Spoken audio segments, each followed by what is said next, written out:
Fat लॉससाठी 2-3 veg किंवा non veg options असतील तर सांग ना यार. तर एक काम करा, पेन आणि पेपर घ्या, आता लिहा. असे कुठलेच ऑप्शन्स नाही आहेत. पहिले तर फॅट लॉससाठी फूड आयटम्स दे किंवा फूड आयटम्स आहेत का, हा प्रश्न चुकीचा आहे. फॅट लॉससाठी असं कुठलंच फूड आयटम नसतं. फॅट लॉस हा तुमचा 3 गोष्टींनी होतो. पहिलं म्हणजे कॅलरी डेफिसिटमध्ये राहणे, दुसरं म्हणजे स्ट्रेंथ ट्रेनिंग करणे आणि तिसरं म्हणजे हाय प्रोटीन फूड आयटम्स खाणे. तर पहिली गोष्ट कॅलरी डेफिसिट. तुमच्या बॉडीला जेवढी मेंटेनन्स कॅलरी लागतात त्याच्यापेक्षा तुम्हाला कमी कॅलरीज खायच्यात, मग त्याला म्हणतात कॅलरी डेफिसिट.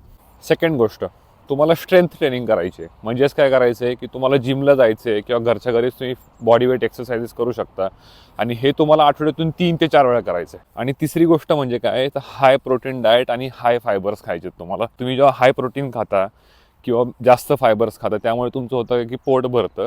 पोट भरल्यामुळे तुम्ही कार्बोहायड्रेट्स कमी खाता. या 3 एकदम बेसिक गोष्टी आहेत ज्याच्यामुळे तुमचा फॅट लॉस होणार आहे. त्याच्यामुळे आता तुम्ही नेक्स्ट टाइमपासून जर हा विचार कराल की फॅट लॉससाठी कुठली रेसिपी आहे का किंवा कुठलं फूड आयटम आहे का, त्याचा विचार करू नका, कारण की असं काहीही नसतं. आणि हा व्हिडिओ त्या माणसाला पाठवा जो सारखा फॅट लॉस फूडच्या शोधात असतो.